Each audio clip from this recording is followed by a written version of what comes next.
নমস্কার বন্ধুরা, আমি কুমকুম ইন্সপায়ার থেকে বলছি।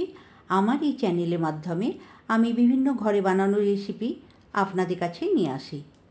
আপনারা এই রকম সুস্বাদু নিত্য নতুন রেসিপি পেতে আমার চ্যানেলটিকে লাইক এবং সাবস্ক্রাইব করে নেবেন। এই আমের তেল দিয়ে মুড়ি মাখা, পান্তা ভাতে এই আমের তেল খেতে খুবই ভালো লাগে। এছাড়াও অনেক তরকারিতে এই তেল দিয়ে খেলে খুব ভীষণ টেস্টি হয়। আমের তেল তৈরি করার জন্য আমি 2টো কাঁচা আম নিয়েছি।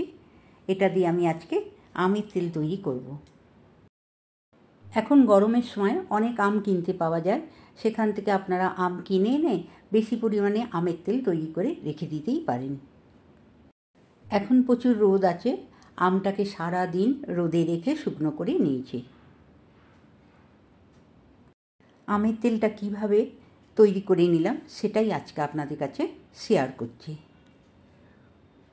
প্রথমে আমি আমের বোঁটাটা কেটে নিলাম। আমি 2টো আমেরই বোঁটা কেটে নিলাম। আমের খোসাটা সবজি কাটা গ্রেটার দিয়ে ভালো করে আমি ছাড়িয়ে নিচ্ছি। এইভাবে সবজি কাটা গ্রেটার দিয়ে আমি 2টো আমের খোসা ছাড়িয়ে নিলাম। আমটা আমার ছাড়ানো হয়ে গেছে, ছুরি দিয়ে আমি এটাকে কেটে নিলাম। আমটা আমি 2টো টুকরো করে কেটে নিলাম। ভেতরে যে আঁটি মতনটা আছে সেটা হচ্ছে কুশি, আমি ফেলে দিচ্ছি ছুরির সাহায্যে। এবার আম দুটোকে আমি সরু সরু করে ছুরি দিয়ে কেটে নিচ্ছি। আপনারা বড় বড় কেটে নিতে পারেন।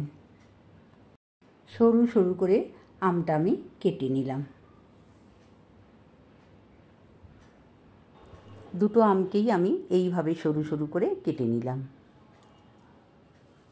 সরু করে কেটে নিয়ে বাটির মধ্যে তুলে নিলাম। এর মধ্যেই আমি সামান্য একটু লবণ আর সামান্য একটু হলুদ মাখিয়ে নিচ্ছি। আম দুটো লম্বা করে কেটে নিয়ে নুন আর হলুদ মাখিয়ে নিলাম। আমি একটা স্টিলের থালা নিয়েছি, এর উপরে 2টো টিস্যু পেপার পেতে দিয়েছি। আমগুলো দিয়ে সারা দিন রোদে শুকিয়ে নেব। এখন তো প্রচুর রোদ, রোদের মধ্যে আমগুলো সারা দিন রেখে শুকনো করে নেব। আমার অল্প পরিমাণে আম, তাই আমি একটা থালার মধ্যে শুকনো করতে দিলাম। আপনারা এটা ঝুড়িতে বা কুলোতে বা থালার মধ্যেও দিতে পারেন। একদিনের রোদেতেই আমার আমটা খুব সুন্দরভাবে শুকনো হয়ে গেছে। আমগুলো এইভাবে রোদে শুকনো করে আমের তেল তৈরি করলে আমের তেলটা দীর্ঘদিন থাকবে, নষ্টও হবে না। এই শুকনো করা আমের তেল দীর্ঘদিন থাকবে আর তেল ছিটে গন্ধও হবে না। এবার আমি আম তেলের যে মশলাটা দেব সেটা তৈরি করে নিচ্ছি। তার জন্য নিচ্ছি 1 চামচ সাদা সর্ষে আর 1 চামচ 5 ফোড়ন। ননস্টিক প্যানটা আমার গরম হয়ে গেছে, আমি এর মধ্যে দিয়ে দিলাম। দিয়ে ভালো করে ভাজা করে নেব। এই মশলাটা ভাজার সময় গ্যাসটা কম করে নিয়ে ভাজবেন, নাহলে পুড়ে যেতে পারে মশলাটা। ভেজে নেওয়া মশলাটা আমি মিক্সির মধ্যে নিয়ে নিলাম, নিয়ে ভালো করে গুঁড়ো করে নিলাম। 5 ফোড়ন আর সর্ষে ভাজাটা গুঁড়ো করে নিলাম, আর ঠিক এরকম দানা দানাই থাকবে। আমের তেলটা রাখার জন্য আমি একটা শিশি নিয়েছি, শিশিটা ভালো করে ধুয়ে পরিষ্কার করে নিয়েছি, নিয়ে মুছে নিয়েছি যাতে জল না থাকে। জল থাকলে আমের তেলটা নষ্ট হয়ে যেতে পারে।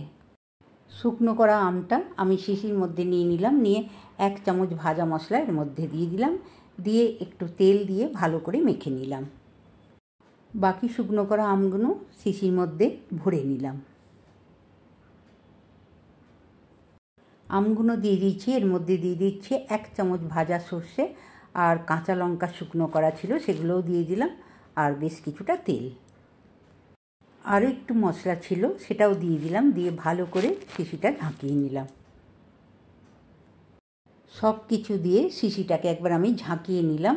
আমের তেলটা আমার তৈরি হয়ে গেল। এইভাবে আমের তেলটা তৈরি করলে অনেক দিন সংরক্ষণ করে রাখতে পারবেন।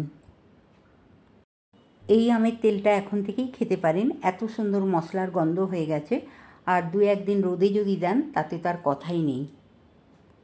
এই আমের তেলটা আলুর চচ্চড়ি মসুর ডালে দিয়ে খেয়ে দেখবেন কতটা সুন্দর লাগে।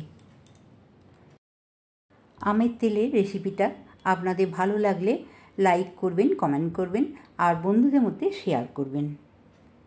আমার চ্যানেলের নতুন বন্ধু হলে চ্যানেলটি সাবস্ক্রাইব করবেন। নতুন নতুন ভিডিও আপলোড হলে আপনাদের কাছে পৌঁছে যাবে। ভালো থাকবেন। নমস্কার।